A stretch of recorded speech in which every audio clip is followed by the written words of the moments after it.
इनमें अबू जहल के साथ जो उतबा था वो मौजूद था, वो सबसे आगे हुआ। जिस वक्त उतबा आगे हुआ है तो हज़रत उमर रजी अल्लाह तआला अन्हु ने उसके सर पे एक कारी ज़रब लगाई और अपने दोनों हाथ से उंगलियां उसकी दोनों आंखों में जो हैं घुसा दी। शिद्दत तकलीफ की वजह से वो पीछे हुआ, एकदम चीखता चिल्लाता हुआ, बिस्मिल्लाहिर्रहमानिर्रहीम, लाखों करोड़ों दरूद व सलाम आका करीम सल्लल्लाहु अलैहि वसल्लम पर और आपकी आले पाक पर। अस्सलाम वालेकुम। हज़रत अबू बकर सिद्दीक़ रज़ी अल्लाह तआला अन्हु के कबूल इस्लाम के बाद आपने अपने करीबी दोस्तों को भी जो है इस्लाम की दावत देना शुरू कर दी, जिनमें हज़रत उस्मान इब्न अफ़ान, हज़रत तलहा, हज़रत ज़ुबैर बिन अवाम और हज़रत साद बिन अबी वक़ास रिज़वानुल्लाह अजमईन ये हज़रात थे। आपकी दावत पर उन्होंने जो है कलमा हक पढ़ लिया और मुसलमान हो गए। जब मुसलमानों की तादाद इस तरह थोड़ी और बढ़ी तो असहाबे रसूल में से हज़रत अबू बकर सिद्दीक़ उठे और आपने अर्ज़ की कि या रसूल अल्लाह सल्लल्लाहु अलैहि वसल्लम, हमें अब अपने इस्लाम लाने का ऐलान खुल के करना चाहिए। आका करीम सल्लल्लाहु अलैहि वसल्लम ने फरमाया कि अबू बकर, आप जानते हैं कि हमारी तादाद अभी थोड़ी। उन्होंने अर्ज़ की कि या रसूल अल्लाह, हम थोड़े हैं तो क्या हुआ, हमारी मदद अल्लाह फरमाएगा, उसी के दीन के लिए हम लगे। जब उन्होंने दोबारा इसरार किया तो आप सरकार ने इजाज़त दी। हज़रत अबू बकर सिद्दीक़ ने जाकर अलल ऐलान जो है काबे में वो दावत दी, जो कि मुशरिकीन मक्का से फिर बर्दाश्त न हुई और उन्होंने आप पर हमला कर दिया। उतबा बिन रबिया ये एक मलून था, इसने हज़रत अबू बकर सिद्दीक़ रज़ी अल्लाह तआला अन्हु को इतना ज़ोदोकोब किया, इतना आप पे सितम किया कि आप शदीद ज़ख्मी हो गए। ना सिर्फ ये बल्कि इसने अपने जूते की एड़ी से आपके चेहरे मुबारक के ऊपर भी जख्म डाले और आपके शिकम पर भी वार करता रहा। और इसके बाद बड़ी मुश्किलों से बनु तमाम के लोग, आप बेहोश हो गए थे, आपको उठा के वहां से घर लेके आए। नाजरीन, ये इब्तदाई दौर था इस्लाम का जहाँ पर बड़ी तकालीफ साहब रसूल और सरकार सल्लल्लाहु अलैहि वसल्लम और आपके पाक घराने ने बर्दाश्त की।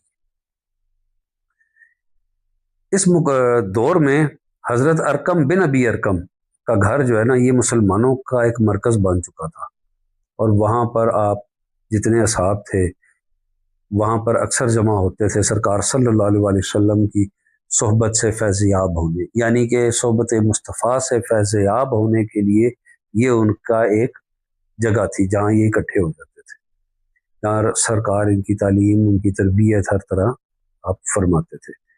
हज़रत उमर फ़ारूक के जो है कबूल इस्लाम का वाक़या वो इस तरह से आता है कि जब ये वाक़या हुआ है तो नबी पाक सल्लल्लाहु अलैहि वसल्लम ने दुआ कि बारी ताला या अबू जहल या उमर फ़ारूक, उमर बिन ख़त्ताब, सॉरी उस वक़्त आपका नाम ये था, तो फ़ारूक तो आपका लक़ब है, तो या उमर अबू जहल या उमर बिन ख़त्ताब के किसी एक को मुसलमान करके इस्लाम को तक़वियत अता फरमा। अल्लाह ताला ने सरकार की ये दुआ को कबूल फरमाया और हज़रत उमर इस्लाम में दाखिल हो। अब जिस वक़्त हज़रत उमर इस्लाम में दाखिल हुए तो आपने भी कहा कि या रसूल अल्लाह, हम कब तक हक पर होने के बावजूद दीन को छुपाएंगे, अब हम जो है अलल ऐलान जो है वो करते हैं। इस वक़्त नाजरीन आता है रवायात में 38 के करीब मुसलमान हो चुके थे। हज़रत आयशा की एक रवायत है उसमें कि मुसलमानों की तादाद उस वक़्त 38 हो चुकी थी। रसूल पाक सल्लल्लाहु अलैहि वसल्लम ने कहा, आपने फरमाया कि ए उमर, आप जानते हैं कि किस तरह पहले अबू बकर के साथ भी ये कुछ हो चुका हुआ है, हमने बहुत मुसीबतें झेली हैं। आपने अर्ज़ की के बारे अल्लाह ताला हमारी मदद फरमाएगा, आप इजाज़त दें या रसूल अल्लाह।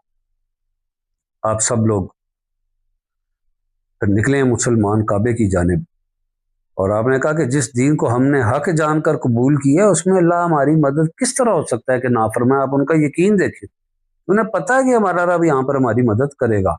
जब हज़रत उमर काबे की तरफ रवाना हुए और वहाँ अपने अलल ऐलान कबूल इस्लाम का ऐलान कर दिया, अबू जहल की और आपकी वहाँ पर जो है मतभेड़ होगी।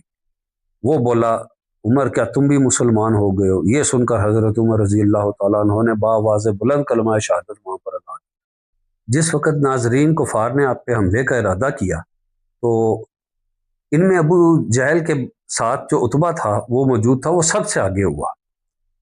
جس وقت عتبہ آگے ہوا ہے تو حضرت عمر رضی اللہ تعالیٰ عنہ نے اس کے سر پہ ایک کاری ضرب لگائی اور اپنے دونوں ہاتھ سے انگلیاں اس کی دونوں آنکھوں میں جو ہیں گھسا دی۔ شدت تکلیف کی وجہ سے وہ پیچھے ہوا، ایک دم چیختا چلاتا ہوا، اور اس کے ساتھ ہی حضرت عمر رضی اللہ تعالیٰ عنہ آپ نے فرمایا کہ وہ شخص جو اسے بچانے کے لیے آگے بڑھے گا، میں فوراً اس کی گردن اس کے تن سے جدا کر دوں گا۔ سب لوگ وہاں ڈر کے کھڑے ہو گئے اور دیکھتے رہے عتبہ کو اس حالت میں تڑپتا ہوا۔ اس کے بعد حضرت عمر رضی اللہ تعالیٰ عنہ ہر مجلس میں جہاں جاتے تھے وہاں کھل کر اسلام کا اظہار کرتے ہوتے تھے، اور آپ کے یوں اسلام لانے سے مسلمانوں کو ایک قوت اور ان کو ساتھ میں حوصلہ، یہ دونوں چیزیں جو ہیں ان کو وہاں پر ملی۔ اچھا ناظرین کرام، یہاں میں آپ کو ایک بات بتانا چاہوں گا جو کہ میری نظر میں بہت ضروری ہے۔ میں نے آپ کو کہا ہے کہ میرا یہ ہے کہ میں حق سچ جو ہے اس کو لے کے چلوں۔ کچھ روایات میں یہ بھی روایت ملتی ہے کہ حضرت عمر رضی اللہ تعالیٰ عنہ اس وقت مسلمان ہوئے ہیں جس وقت مسلمان مکے سے ہجرت کر کے حبشہ کی جانب گئے ہیں، اس کے بعد آپ کے قبول اسلام کی روایت ملتی ہے۔